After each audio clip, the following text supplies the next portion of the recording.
Bonjour à tous. Grâce à ce petit tutoriel concernant l'utilisation du logiciel Prezi, vous allez découvrir les fonctionnalités de base afin de pouvoir vous-même réaliser des présentations originales. Bonne découverte de Prezi. Une fois que vous avez créé votre compte Prezi et fait le choix de votre licence, vous allez pouvoir entrer sur votre espace personnel. Pour cela, sur la page d'accueil, vous ne cliquez non plus sur Sign Up, mais sur Login. Il vous suffit de rentrer l'adresse email avec laquelle vous avez créé votre compte Prezi et le mot de passe que vous y avez associé, puis vous cliquez sur Login. Vous arrivez ainsi sur votre espace personnel avec les différents Prezi que vous avez déjà utilisés. Vous avez la possibilité de créer des dossiers en regroupant vos Prezi par client, pour les enseignants par type de cours, par matière pour les étudiants, etc. Pour cela, il vous suffit de cliquer sur New Folder, nouveau dossier, d'entrer le nom du dossier et de faire glisser votre Prezi dans le dossier de votre choix. Voilà, pour votre espace personnel, nous allons donc maintenant créer un nouveau Prezi en cliquant soit ici, New Prezi, soit ici. Lorsque vous avez choisi New Prezi sur votre espace personnel, vous arrivez sur cette page d'accueil. Dans cette première partie du tutoriel, nous allons nous servir uniquement des modèles qui sont fournis directement par le logiciel Prezi et qui garantiront ainsi pour les novices une présentation la plus lisible possible. Mais sachez qu'il est également possible de créer à partir de rien un Prezi à l'image de votre entreprise par exemple. Mais nous allons tout d'abord commencer par les possibilités offertes via les modèles de Prezi, ce qui vous permettra également de vous familiariser avec les fonctionnalités de base du logiciel. Vous devez garder à l'esprit que vous devez choisir les différents modèles en fonction de l'objectif, de la finalité ou encore du public auquel est destinée cette présentation. Pour ce faire, vous avez le choix entre les derniers modèles proposés par Prezi, ceci par exemple, la totalité des modèles, donc ici on peut faire défiler, vous voyez qu'il y a vraiment beaucoup de modèles différents, et enfin vous avez ici les modèles les plus populaires du moment. Pour un enseignant, vous pouvez par exemple choisir ce modèle-là en décrivant dans chaque case les différents chapitres d'un cours en présentation d'un module par exemple. Pour les professionnels, vous pouvez par exemple choisir ce modèle-là, ce qui vous permettra de décrire le processus d'un projet en partant des prémices, donc ici la racine de l'arbre, pour arriver jusqu'à sa finalité et ses résultats, par exemple les fruits de l'arbre. Enfin, sachez que certains modèles peuvent être présentés en 3D, ce qui permet de donner un côté encore plus innovant à votre présentation. Pour ce tutoriel, nous allons choisir ce modèle-là. Vous cliquez dessus. Il doit être encadré de bleu pour montrer qu'il est bien sélectionné, comme ceci. Puis, vous cliquez sur Use Template, utilisez ce modèle, et vous avez le modèle de votre choix sous les yeux. Une fois que vous avez cliqué sur New Prezi dans votre espace personnel et choisi le modèle, vous arrivez sur cette page, c'est-à-dire dans le cœur du fonctionnement de ce logiciel. Vous retrouvez le modèle que nous avons préalablement choisi et sur la gauche, le chemin qui correspond à l'ordre dans lequel va être présenté votre Prezi. Chaque numéro correspond à un cadre appelé Frame. Ces cadres peuvent être visibles ou invisibles. Par exemple, le cadre numéro 1 qui représente tout le modèle que vous retrouvez ici et là, n'apparaîtra pas à l'écran lors de votre présentation. En revanche, les cadres, comme le cadre numéro 2 sous forme de crochet, seront visibles à l'écran lors de votre présentation. Une des premières choses à faire est de donner un titre à votre Prezi. Nous allons donc cliquer et écrire « Mon premier Prezi ». Lorsque vous saisissez du texte, deux possibilités s'offrent à vous. Soit vous souhaitez modifier le format de votre texte, soit vous souhaitez modifier l'orientation de votre texte. Commençons tout d'abord par la modification du format de votre texte. Il vous suffit de faire apparaître ce cadre-là, qui est présenté initialement lorsque vous rédigez du texte. Vous pouvez modifier la taille de votre texte en augmentant ou en réduisant, choisir la couleur.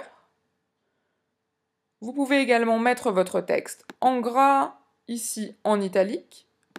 Si vous souhaitez que votre texte ne soit plus en italique, il vous suffit de cliquer une nouvelle fois sur ce petit carré. Si vous souhaitez modifier l'orientation de votre texte, il vous suffit de passer votre souris sur le texte et de cliquer une seule fois pour faire apparaître ce cadre bleu. Vous avez tout d'abord la possibilité de supprimer le cadre et le texte en appuyant là. Si vous cliquez sur la main en maintenant votre souris appuyée, cela vous permet de monter ou de descendre votre texte, d'aller à gauche, à droite. Une autre possibilité, dans l'orientation de votre texte, consiste à pencher votre texte sur la gauche ou sur la droite. Pour ce faire, il faut approcher votre souris des angles, puis vous appuyez dans le petit cercle, vous maintenez la souris appuyée, et vous penchez votre texte à droite, à gauche. Vous pouvez même faire apparaître votre texte à l'envers. Pour ce tutoriel, nous allons pencher le texte ainsi, puis déplacer un petit peu le texte.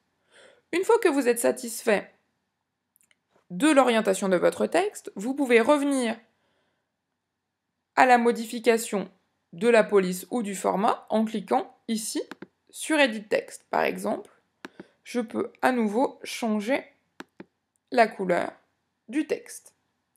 Une fois que vous êtes satisfait de la police et de l'orientation, il vous suffit de cliquer ailleurs dans votre prédit. Une fois que vous avez complété le titre, à vous d'ajouter du contenu dans chacun des cadres. Il faut, au préalable, sélectionner le cadre sur lequel vous souhaitez travailler en double-cliquant sur celui de votre choix afin de le faire apparaître en gros sur votre écran.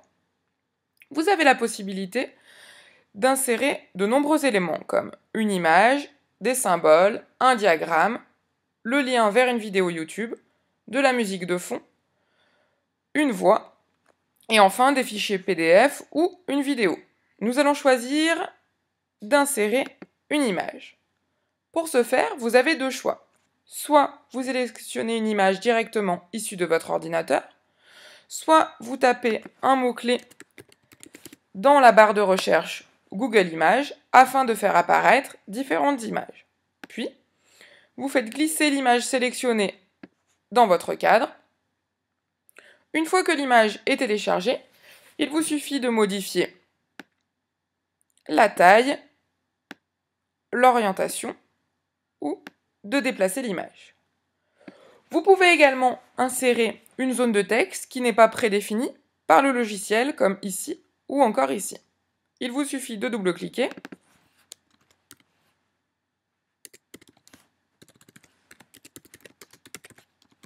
et d'écrire votre texte. Une fois que vous avez fini d'insérer votre image, vous fermez cet onglet. Si vous souhaitez travailler sur le cadre suivant, c'est facile, vous le sélectionnez ici. Nous allons, dans ce cadre, insérer un symbole. Donc vous avez le choix entre différents menus. Nous allons par exemple choisir celui-là. C'est le même principe que pour l'image, il vous suffit de le faire glisser, d'augmenter la taille. Vous pouvez également insérer du texte dans un symbole. Vous cliquez.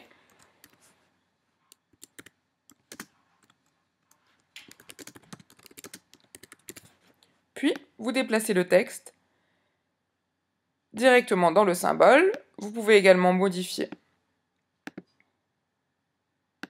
la justification du texte. Il vous suffit, une fois que c'est fini, de fermer le menu « Insérer un symbole ». Si vous souhaitez que votre cadre numéro 3 apparaisse à l'écran avant le cadre numéro 2, c'est simple, il vous suffit de faire glisser par ordre chronologique votre cadre comme ceci. Une fois que vous avez fini de compléter les cadres, il vous suffit de revenir sur le premier et de vérifier votre présentation en appuyant sur ce bouton. Vous verrez ainsi défiler la présentation comme elle apparaîtra sur votre écran.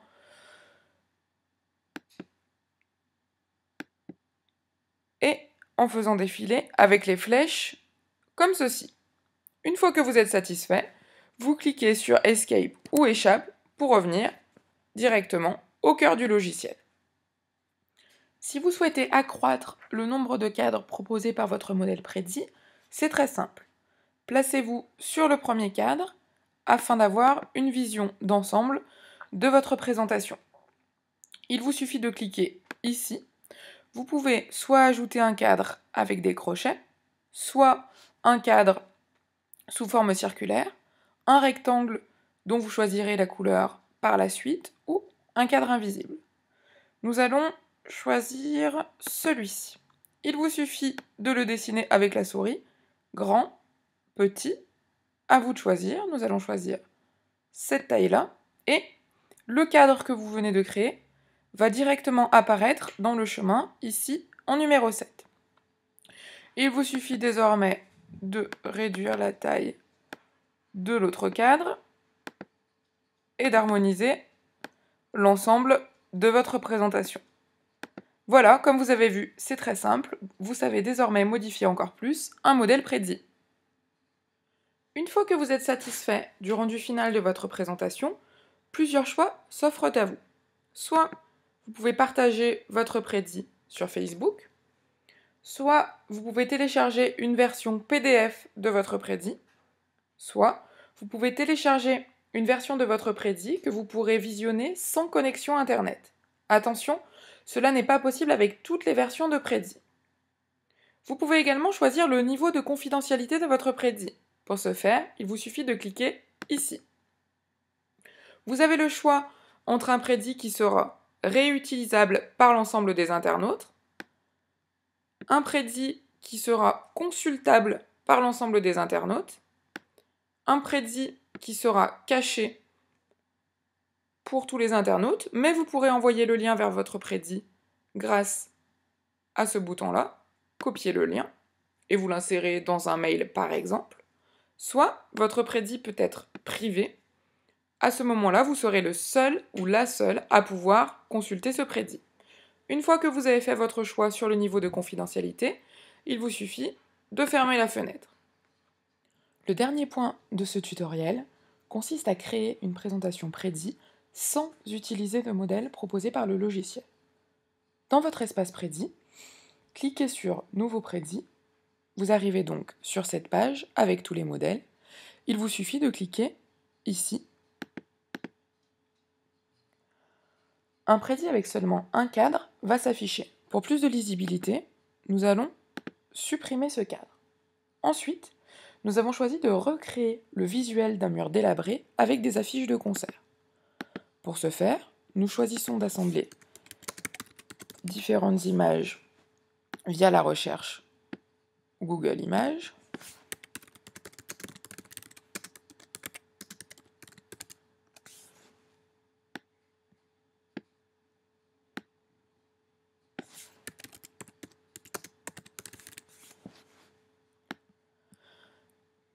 Il vous suffit de modifier la taille et l'orientation des différentes images, comme nous l'avons déjà vu précédemment.